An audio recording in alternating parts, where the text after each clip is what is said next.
Hello everyone, मेरा नाम प्रेरणा चैन है और मैं आज आपको नंबर सिस्टम के बारे में बताऊंगी। ये नंबर सिस्टम जो है आपके 9th और 10th दोनों के दोनों क्लासेस में है, बट मैं यहाँ पे सिर्फ 9th क्लास की जो नंबर सिस्टम है उसके बारे में डिस्कस करेंगे। ओके, तो अब हम बात करते हैं नंबर सिस्टम एक्चुअली में होता क्या है। देखिए, बेसिकली नंबर्स होते हैं दो टाइप के, एक रियल नंबर होते हैं, एक इमेजिनरी नंबर होते हैं। जो रियल नंबर होते हैं वो नंबर लाइन पे दिखाए जा सकते हैं, जबकि इमेजिनरी नंबर लाइन पे शो नहीं किए जा सकते। रियल नंबर होते हैं नेगेटिव, पॉजिटिव, फ्रैक्शन फॉर्म में, रूट फॉर्म में, तरह तरह से होते हैं। ये आप यहाँ पे इसके एग्जांपल देख सकते हैं। पर इमेजिनरी नंबर का एक एग्जांपल हमने यहाँ पे सिर्फ लिया है, वो है √-1। तो बस ये इसका एक एग्जांपल है। और अब हम यहाँ पे आगे सिर्फ रियल नंबर के बारे में पढ़ेंगे। तो रियल नंबर को किससे डिनोट किया जाता है? आर से। रियल नंबर भी फर्दर दो टाइप्स के होते हैं, एक रैशनल और एक रैशनल। रैशनल को हम आगे से डिटेल से पढ़ेंगे। यहाँ रैशनल की बात करते हैं। जो रैशनल नंबर हैं वो भी दो टाइप के होते हैं, इंटीजर्स और नॉन इंटीजर्स। अब हम बात करते हैं कि रैशनल जो होते हैं नंबर्स, ये हमेशा p/q की फॉर्म में होते हैं मोस्टली, जहाँ पे q कभी भी ज़ीरो नहीं होता है, और इस रैशनल नंबर को हमेशा q से डिनोट करते हैं। इंटीजर्स जो होते हैं ये वो रैशनल नंबर होते हैं जिनमें q की वैल्यू हमेशा 1 होती है, जबकि नॉन इंटीजर्स में q की कुछ वैल्यू और हो सकती है अदर देन 1, पर इंटीजर्स में हमेशा q की वैल्यू सेम होती है। और ये भी हम हमेशा इंटीजर्स भी p/q की फॉर्म में शो कर सकते हैं, बट इनके अंदर q 1 रहता है तो हम वो 1 नहीं दिखाते।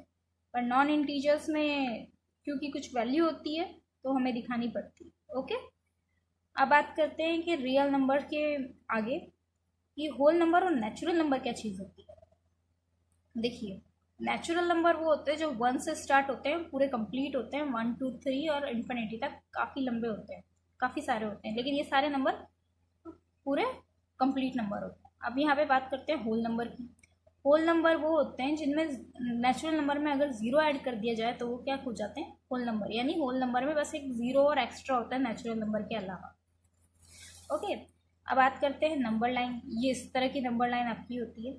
अगर हम यहाँ से लेंगे तो ये नेचुरल नंबर हो जाएंगे, और अगर हम यहाँ से लेंगे तो ये होल नंबर हो जाएंगे। बट अगर हम इसके आगे से नेगेटिव नंबर भी लेंगे तो ये देखिए, ज़ीरो, पॉजिटिव नंबर और नेगेटिव नंबर सबको हमने ले लिया तो ये हो जाएंगे हमारे इंटीजर्स। इंटीजर्स में क्या होते हैं कि होल नंबर पूरे आ रहे हैं, होल नंबर मतलब ज़ीरो से लेके इन्फिनिटी तक प्लस, और नेगेटिव नंबर, ये इस साइड पे नेगेटिव नंबर है, ये भी इसमें काउंट हो रहे हैं। इंटीजर्स को हम z से शो करते हैं। तो इस तरह से हमारा जो बनता है वो ही पता चलता है हमें कि सबसे कम तो जो कंप्लीट नंबर होते हैं वो नेचुरल नंबर होते हैं। उन कंप्लीट नंबर में एक ज़ीरो और ऐड कर दिया जाए तो वो होल नंबर हो जाते हैं, उसमें नेगेटिव नंबर और ऐड कर दिया जाए तो वो इंटीजर्स हो जाएंगे, और इंटीजर्स में अगर नॉन इंटीजर्स और ऐड कर दिए जाए तो कंप्लीट रैशनल नंबर हो जाएंगे। तो हम इसे पता कर सकते हैं कि सारे नेचुरल नंबर होल नंबर होते हैं, सारे होल नंबर इंटीजर्स होते हैं, सारे इंटीजर्स रैशनल नंबर होते हैं। पर क्या सारे रैशनल इंटीजर्स होते हैं? नहीं। क्यों? क्योंकि कुछ रैशनल्स नॉन इंटीजर्स भी होते हैं जिनमें q की वैल्यू 1 नहीं होती है। ऐसे ही क्या सारे होल नंबर इंटीजर्स होते हैं? नहीं। हाँ, सारे होल नंबर इंटीजर्स होते हैं, बट सारे इंटीजर्स होल नंबर नहीं होते। आगे हम बात करते हैं इक्विवेलेंट रैशनल नंबर की। इक्विवेलेंट रैशनल नंबर क्या चीज़ होती है? जैसे हमारी नंबर लाइन है, तो जो भी जितने भी नंबर हैं जो 1 के इक्वल हैं वो सभी इक्विवेलेंट कहलाएंगे। जैसे 3/3, 4/4, 5/5, इन सबको कट करेंगे तो 1 पे ही होंगे। ऐसे 1/2 के भी इतने सारे इक्विवेलेंट होते हैं, 10/20, 20/40, 30, इन सबको कट करेंगे तो 1/2 ही शो करेंगे। तो ये सब इसके इक्विवेलेंट नंबर है। इन सबको हम कहाँ नंबर लाइन पे शो करेंगे? बस इसी पॉइंट पे। ऐसे 5/2 के भी ये 10/4, 150/60, इतने सारे इक्विवेलेंट नंबर है। अगर हमने बोले 150/60 को शो करो नंबर लाइन पे, तो वो कौन सी जगह होगी? ये। तो इक्विवेलेंट नंबर एक्चुअली में वो नंबर होते हैं जो नंबर लाइन पे एक ही जगह पे जिनको शो किया जा सकता है, और एक ही पॉइंट उन पे डिसाइड होता है, एक ही पॉइंट उनके लिए डिसाइड होता है। तो सब इक्विवेलेंट रैशनल नंबर। ओके, आगे बात करते हैं। रैशनल नंबर्स हमें पता करना है दो नंबर्स के बीच में। रैशनल नंबर यानी ऐसे नंबर जो p/q की फॉर्म में होते हैं। तो हमें दो नंबरों के बीच में रैशनल नंबर पता करना है। तो एक तरीका, सबसे अच्छा तरीका ये होता है कि उन दोनों को ऐड कर दो और अपॉन 2 कर दो। सो हमने देखिए ये नंबर और इस नंबर के बीच में रैशनल नंबर पता करना है। तो इन दोनों को ऐड किया, अपॉन 2 करके इन दोनों के बीच का नंबर आ गया 3/2। ये सिर्फ ये वाला जो तरीका है पता करने के लिए, यहाँ पर सिर्फ जब आपको एक या दो रैशनल नंबर पता करना है तब ये तरीका सही है। लेकिन सपोज आपको एक दो नहीं बहुत 4-5 दिए जाए, तब क्या करेंगे? तब हम इक्विवेलेंट रैशनल नंबर ट्रिक से दो नंबर्स के बीच में रैशनल नंबर पता करेंगे। सपोज आपको कहा जाता है 1 और 2, ये भी एक होल नंबर है, ये भी एक होल नंबर है, इन दोनों के बीच में इक्विवेलेंट रैशनल नंबर पता कीजिए, वो भी 4 या 5। तो क्या करेंगे, इसके इक्विवेलेंट अपन ने पहले बना लेंगे। जैसे अपने को 5 दिए तो हम 6/6 कर देते। 5 पता करना है तो हम 6/6 कर देते हैं। और 2 के इक्विवेलेंट क्या होगा? 12/6। इसको कट करेंगे तो एक 2 के इक्विवेलेंट होगा। तो 12/6 और 6/6, तो हाँ, इससे हमें पता लग जाएगा कि ये 7/6, 8/6, 9/6, 10/6, 11/6, ये ऐसे 5 इक्विवेलेंट नंबर रैशनल नंबर 1 और 2 के बीच में पाए जाते हैं। तो ऐसे दो मेथड है। अब बात करते हैं रैशनल नंबर की। देखिए रैशनल नंबर जो है नंबर लाइन पे आराम से, पहली बात तो हमने डिसाइड देख लिया था कि जो सब नंबर बाकी सभी इंटीजर्स, होल, नेचुरल, ये सब नंबर किसके अंडर आते हैं? रैशनल्स के अंदर। अब बच जाते हैं नंबर लाइन पर रैशनल्स।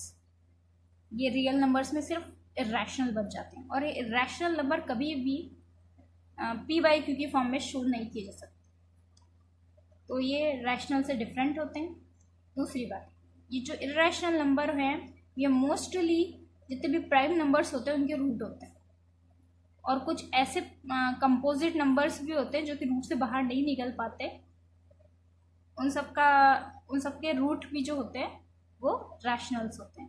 उसके अलावा पाई और कुछ ऐसी संख्याएं जो नॉन टर्मिनेटिंग, नॉन रिपीटिंग होती है, वो भी रैशनल होती है। अब ये क्या होता है ये हम आगे पढ़ेंगे। अच्छा, अब हम बात करते हैं कि √2 को नंबर लाइन पे कैसे प्लॉट किया जाए। सपोज ये हमारी नंबर लाइन है, हमें ये सब नेगेटिव, पॉजिटिव, इंटीजर्स, ये सब नंबर हम आराम से शो कर पा रहे हैं। बट √2 जो है कि रैशनल नंबर है, हमें इसको नंबर लाइन पे प्लॉट करना है। वैसे आपको याद रखना चाहिए √2 की वैल्यू क्या होती है, हमेशा ये याद रखने के लिए। पर अगर आपको ये पता करना है कि हमें √2 को नंबर लाइन पे प्लॉट करना है, तो उसके लिए हम क्या करेंगे कि 0 से 1 लेंथ तक का एक लाइन हमने ली, उसके बाद उसके ऊपर एक और यूनिट लेंथ ले ली 1, इतनी ही 1, और इसके परपेंडिकुलर ली। परपेंडिकुलर लेने के बाद इस पॉइंट से इस पॉइंट को मिला दिया, तो ये यहाँ पे एक राइट एंगल ट्राइंगल बन गया। और जब ये राइट एंगल ट्राइंगल बन गया तो हम राइट एंगल ट्राइंगल के बारे में के थ्रू हम यहाँ पे पाइथागोरस थ्योरम लगा के और हम इस OB का वैल्यू पता कर लेंगे। तो इसकी OB की वैल्यू हमने पाइथागोरस थ्योरम के थ्रू पता की।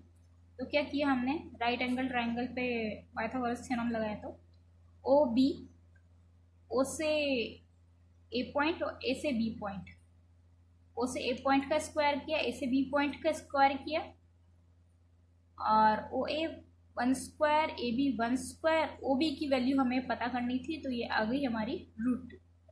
और हमें यही पता करना था कि नंबर लाइन पर √2 को कैसे प्लॉट करते हैं। तो फिर उसके बाद क्या है, जब हमारी ये √2 हमें पता चल गई है कि ये पॉइंट आ रहा है, उसके बाद यहाँ से एक आर्क खींच के नंबर लाइन पे हम यहाँ पे टच करा देते हैं। तो जहाँ पे ये नंबर लाइन पर हमारा आर्क टच करेगा वो जगह इस O पॉइंट से इस पॉइंट तक की डिस्टेंस क्या कहलाएगी, √2। ओके, अब इसी तरह से हम √3 को भी नंबर लाइन पे प्लॉट कर सकते हैं। पहले तो हमें याद रखना है कि √3 की वैल्यू क्या होती है, 1.732।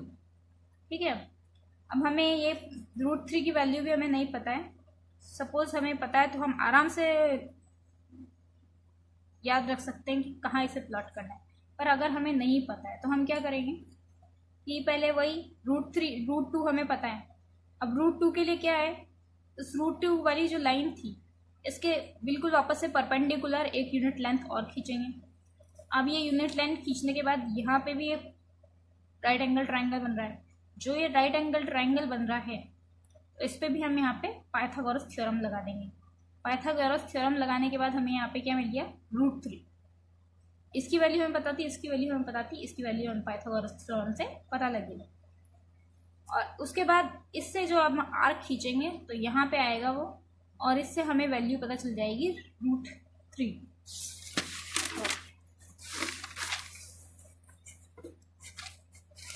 अब आगे हम बात करते हैं, इसी तरह से हम क्या करते हैं कि हमें √4 पता करना हो, √5 पता करना हो, √6 पता करना हो, तो उसके लिए हमें उससे पहले वाले नंबर के रूट पता होना चाहिए। यानी √4 पता करने के लिए हमें √3 का पता होना चाहिए, √5 पता करने के लिए हमें √4 पता करना चाहिए, और √6 पता करने के लिए हमें √5 पता होना चाहिए।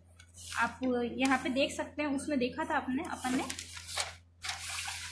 कि यहाँ पे √2 पता था, तब हम √3 प्लॉट कर पाए। सेम ऐसे ही अगर हमें √4 पता होगा तो √3 पता होगा तो √4 प्लॉट कर पाएंगे और उससे फर्दर प्लॉट कर पाएंगे। अच्छा, अब आगे बात करते हैं रियल नंबर और डेसिमल प्लेसेस। तो हाँ, रियल नंबर हमने पहले ही डिस्कस कर चुके हैं, दो ही टाइप के होते हैं, एक रैशनल और एक इर्रेशनल नंबर्स। रैशनल नंबर्स जो होते हैं उनकी एक क्वालिटी होती है कि वो टर्मिनेटिंग होते हैं या फिर नॉन टर्मिनेटिंग रिपीटिंग होते हैं। अब ये चीज़ क्या होती है टर्मिनेटिंग? आप यहाँ पे नंबर देखिए 0.275, ये नंबर क्या है, इसके 5 के बाद कुछ और संख्या नहीं आ रही, यानी यहाँ पे टर्मिनेट हो चुका है, इसके आगे कोई और संख्या नहीं है। तो ऐसे नंबर्स जो होते हैं ये टर्मिनेट यानी यहाँ पे रुक चुके हैं। 0.333333 आगे तक बढ़ता जा रहा है, ये क्या है कि टर्मिनेट नहीं हो रहा है, रुक नहीं रहा है, कम आगे बढ़ते ही जा रहे हैं। ऐसे होते हैं नॉन टर्मिनेटिंग। लेकिन देखिए नंबर्स रिपीट हो रहे हैं, सो इस तरह के नंबर्स को कहेंगे नॉन टर्मिनेटिंग। टर्मिनेट नहीं हो रहा, रुक नहीं रहा है, पर रिपीट होता जा रहा है, तो ऐसे नंबर्स नॉन टर्मिनेटिंग रिपीटिंग। ऐसे इसको देखिए 572727272, तो ये भी टर्मिनेट तो नहीं हो रहा है बट रिपीट हो रहा है। और यहाँ पे भी 1421857, फिर 1421857। तो इस तरह से जो नंबर रुक जाते हैं उनको क्या जाते हैं, पॉइंट के बाद कुछ दशमलव के बाद कुछ नंबर तक लिखते हैं, उसके बाद नहीं आते हैं तो वो होते हैं टर्मिनेटिंग, और जो नहीं रुकते हैं वो कहलाते हैं नॉन टर्मिनेटिंग, बट ये रिपीट हो रहे हैं तो रिपीटिंग। ओके, सो ऐसे रैशनल नंबर के जो डेसिमल्स होते हैं वह दो ही टाइप के होते हैं, या तो टर्मिनेटिंग या नॉन टर्मिनेटिंग रिपीटिंग। जबकि इर्रेशनल नंबर के जो डेसिमल्स होते हैं वो नॉर्मली कैसे होते हैं, नॉन टर्मिनेटिंग नॉन रिपीटिंग।